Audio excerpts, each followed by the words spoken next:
Oxygen level घटिरहेछ, कति बेला 85, कति बेला 84, 82, 83सम्म गइरहेछ घटेर। त्यही भएर पुनमले चाहिँ यहाँ अक्सिजन ल्याएर मलाई चाहिँ रेडी गर्दैछ। यो चाहिँ इलेक्ट्रोलिक हो र पछाडिको त्यो अक्सिजन सिलिन्डरहरू चाहिँ मिलाउन आएन पुनमलाई। मैले वाइफाई बढी युज गर्छु नि त, अनि सानोवाला अक्सिजन चाहिँ सक्यो।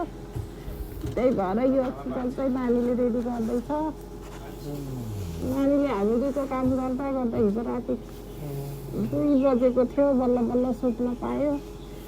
बिहानै सबेरै उठेर फेरि हामीहरूलाई उठाएर हातमुख धुवाएर बाथरुम गराएर खाना खुवाई, औषधि खुवाई। अहिले चाहिँ उसले अक्सिजनको लागि यहाँ मिलाउँदैछ मलाई। एकदम धेरै गाह्रो भयो, अनि कति बेलासम्म सहेर बसेको थिएँ। अनि उसले चाहिँ मेरो अनुहार देखेर दिदी तिमीलाई गाह्रो भयो के गरम भन्न भनेर अक्सिजन ल्याएर मिलाउँदैछ।